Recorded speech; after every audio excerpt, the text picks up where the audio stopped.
Hey, this is the Healthy Gains channel. I'm Jenny, and today I'm talking about nuts and seeds. A Harvard study about nutrient density caught my attention because it's about nutrient density, and that's my very favorite topic to learn about. And in this study, they've analyzed almost 8,000 different foods and then categorized them and ranked them according to nutrient density. And they ranked nuts and seeds third most nutrient-rich food group on the planet, which was pretty impressive because right above that is herbs and spices at number 2. And then number 1, winning by a landslide, and everybody's favorite, organ meat. And that is why I eat my liver, not because I like the taste. But I know a lot of people won't touch it, and a lot of people aren't eating bowls and bowls of herbs and spices. Although I probably will. Now that I know they're number 2, I probably will.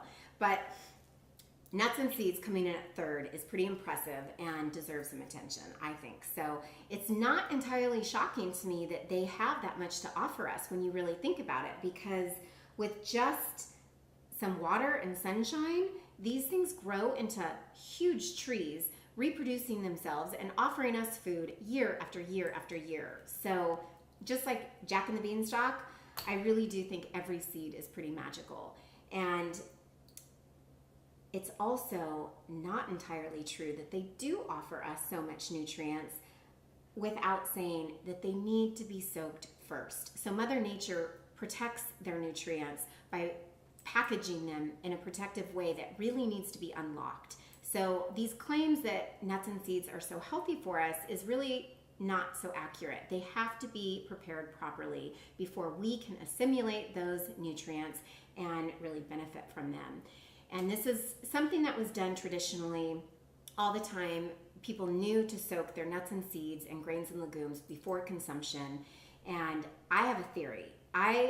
Who knows if I'm right, but I would wage a bet that people in traditional societies were way more attuned to their bodies than we are now, because we assault our bodies so much with a barrage of things that irritate our guts that we don't even realize when we're inflamed. And I, for one, am an example of someone who walked around for years, if not decades, bloated half of my life. Every time I ate, I would bloat out, and my way of dealing with it was wearing baggy clothes. I never really looked into it and figured out what was going on until things went really bad. And then I learned that inflammation, or bloating rather, is inflammation. And inflammation is your body's way of dealing with something that's not right. And you need to figure that out before it gets worse, because experts are now saying that all autoimmune diseases stem from leaky gut. And I, in fact, did get an autoimmune disease. I got Hashimoto's and went on a gut healing protocol. And then once I felt better, I really did. Now I do rather feel the difference whenever that bloating happens.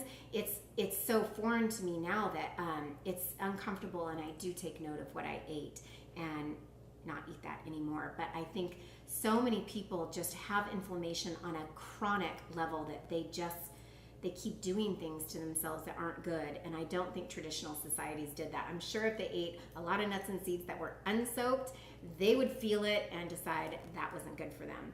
But nonetheless, not soaking nuts and seeds fell out of favor when mass production of our food supply began, because soaking them would be too costly, too time consuming to have to soak and dehydrate them before processing. So it was skipped, and just like anything done on a mass scale, it becomes the norm. And somehow the norm becomes okay in a lot of people's eyes, and it's not always the case, just like smoking.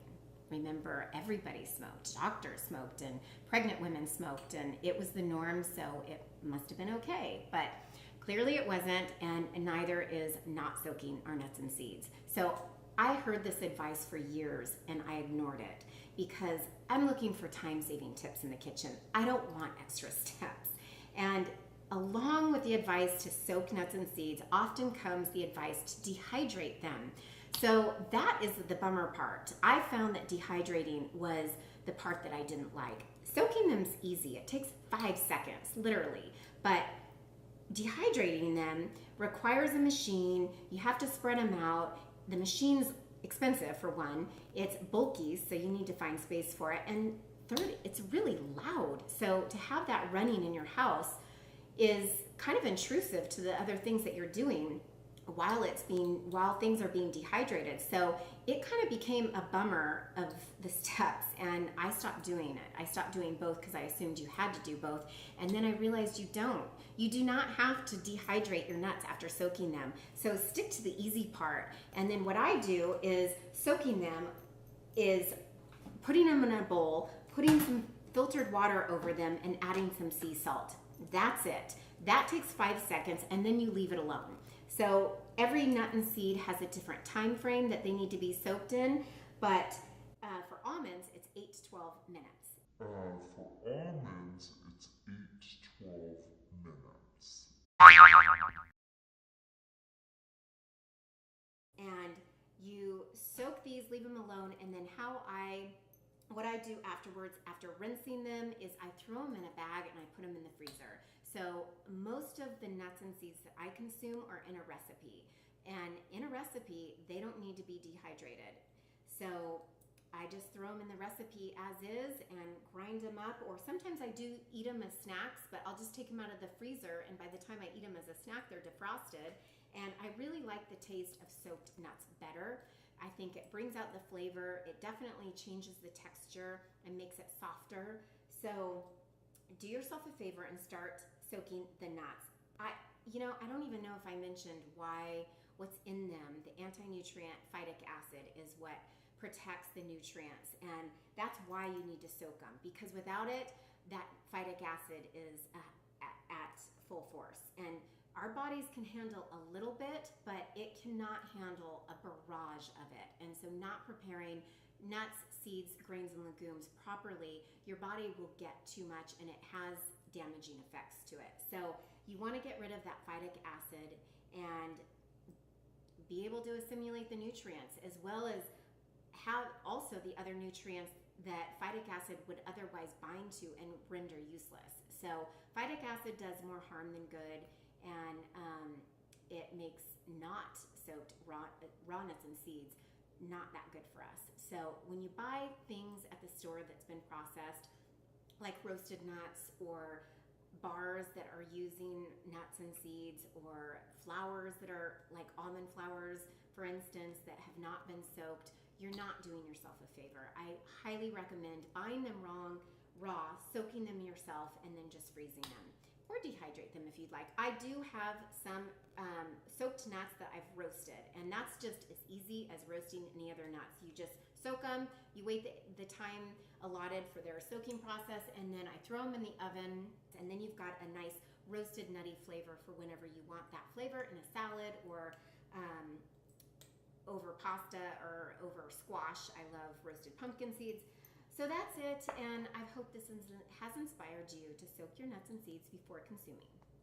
Thanks for watching.